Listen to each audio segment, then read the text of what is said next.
ரவிசி வியூஸ்லேருந்து பேசுகிறேன். இன்றைக்கி வந்து நம்ம வெங்காய பக்கோடா பற்றி பார்க்க போகிறோம். நல்லா மொறுமொறுன்னு வீட்டிலே எப்படி பண்ணுறதுங்கிறத பார்க்க போகிறோம். வெங்காயத்தை வந்து 2 வெங்காயம் எடுத்திருக்கேன். அதை வந்து இது மாதிரி ஸ்ப்ரிங் மாதிரி அழகாக அது மாதிரி நறுக்கி வச்சுக்கணும். நறுக்கி வச்சுட்டு அதுக்கப்புறம் ஒரு இதில் வந்து இந்த இடிக்கிற உரலில் 4 பச்சை மிளகா, 4 பூண்டு, கொஞ்சம் இஞ்சி, சோம்பு எல்லாத்தையும் போட்டு நல்லா இடிச்சிட்டு அதை எடுத்து இதோட கலக்கணும். பண்ணுறேன். நம்ம மிளகாப்பொடி, கொஞ்சம் உப்பு போடணும், கருவேப்பிலை அதெல்லாம் சேர்க்கணும். கருவேப்பிலை வந்து நல்லா கிள்ளி போட்டால் தான் வாசனையாக இருக்கும். கருவேப்பிலை நல்லா கிள்ளி போடணும். வந்து ஒரு ஸ்பூன் போட்டுக்கணும், தேவையான அளவு. இப்படி ஒரு 1.5 ஸ்பூன் இருக்கும். போட்டு இப்படி கிளறி விட்டுடணும். ஒரு கப்பு சேர்க்குறேன். கடலை மாவு 1 கப்பு. கொஞ்சோண்டு ஒரு ஸ்பூன் காய்ச்சி ஊற்றினா நல்லா மொறுமொறுன்னு வரும். நல்லா காய்ஞ்ச உடனே அந்த எண்ணெயை வந்து அதில் ஊற்றினாக்கா நல்லா மொறுமொறுன்னு வரும். அதுக்கப்புறம் பசையனை ஊற்றிட்டு சேர்த்துக்கணும். சேர்க்கணும். பெருங்காயம் சேர்த்தாக்கா ரொம்ப நல்லா வாசனையாகவும் இருக்கும். அதில் கடலை மாவு எல்லாம் கேஸ் இருக்கிறதுனால கேஸ் எல்லாம் போயிடும். நல்லா எண்ணெய் ஓரளவுக்கு கொதிக்க விட்டு கொஞ்சோண்டு 1 ஸ்பூன் அதை காய்ச்சி ஊற்றினோம்னா நல்லா மொறு நல்லா இருக்கும். ஊற்றினோம் இல்லையா, அந்த எண்ணெய் ஊற்றினதை வந்து நல்லா கிளறிக்கணும். எண்ணெயை ஊற்றிட்டு நல்லா கிளறிக்கணும்.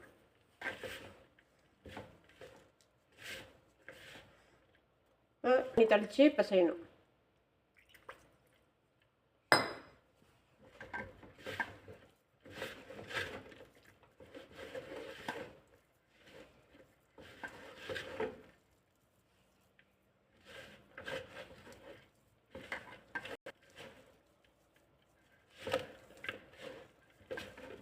அது மாதிரி இப்போ மாவு பசைஞ்சாச்சு.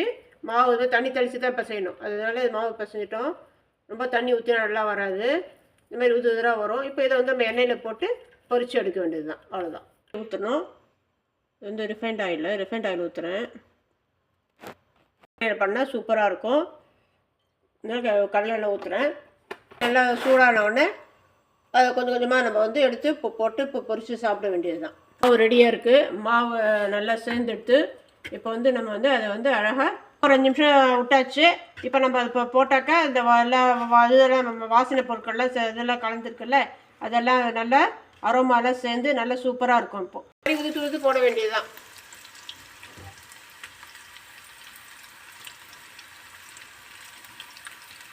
இப்போ மீடியம் ஃப்ளேமில் வச்சு அது கொஞ்சம் வேகிற வரைக்கும் பார்க்கணும். ஏன்னா எல்லாம் பச்சையாக தானே இருக்குது எல்லாமே, அதனால் கொஞ்சம் வேகணும்.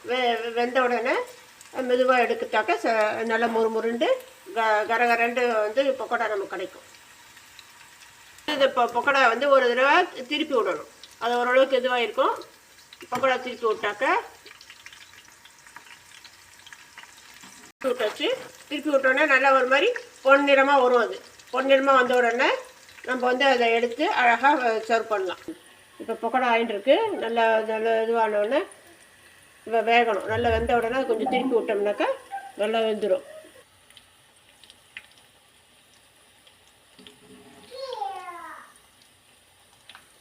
திருப்பி விட்றேன். நல்லா திருப்பி விட்டாக்கா நல்லா வெந்துடும். அது வெந்த உடனே பொன்னிறம் ஆகிடும். பொன்னிறம் ஆன உடனே அதை நம்ம எடுத்து அழகாக இதில் வச்சிடலாம். பிளேட்டில் வச்சுட்டு சர்வ் பண்ண வேண்டியது தான். பக்கோடா எடுக்க போகிறோம்.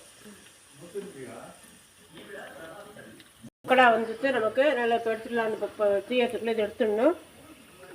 சைட் டிஷ்ஷாக சாப்பிட்லாம். குழந்தைங்களுக்கு ஈவினிங் டிஃபனுக்கு கொடுக்கலாம். இது நல்லா ஈவினிங் ஸ்நாக்ஸுக்கு யூஸ் பண்ணலாம். டீயோட இது சாப்பிட்லாம். நல்லா ஒரு வாரத்துக்கு வச்சுருந்து சாப்பிட்லாம். அதை குழந்தைகள்லாம் நல்லா விரும்பி சாப்பிடும். நம்ம வீட்டிலே பண்ணுறதுனால எந்த ஒரு இதுவும் இல்லாமல் நல்லா சுவையாக நல்லாயிருக்கும். பண்ணி எடுத்தாச்சு. அடுத்தது வந்து நீங்கள் அதை வந்து டேஸ்ட் பண்ணி பார்த்துட்டு எப்படி இருக்குன்னு சொல்லுங்கள். நீங்கள் வந்து இதே மாதிரி செஞ்சேன்னாக்கா ஒரு வாரம் கூட நல்லாயிருக்கும். அது ஒரு வாரம் வச்சுருந்து சாப்பிட்லாம். குழந்தைகளுக்கு வந்து நல்லா சுவையாக இருக்கும். வரைக்கும் அதை வந்து சப்ஸ்கிரைப் பண்ணுங்கள், ஷேர் பண்ணுங்கள். அதுக்கப்புறம் அடுத்த பதிவில் வந்து அடுத்த டிஷ்ஷில் வந்து பார்க்கலாம். அடுத்த டிஷ்ஷை வந்து சொல்கிறேன். நான் இதை வந்து நீங்கள் சப்ஸ்கிரைப் பண்ணுங்கள், ஷேர் பண்ணுங்கள். உங்கள் தோழி சுகுமாரி ரவிசி வியூஸ்லேருந்து சொல்கிறேன். அடுத்த பதிவை வந்து நம்ம அடுத்த பதிவில் வந்து நம்ம மீட் பண்ணலாம். நன்றி, வணக்கம்.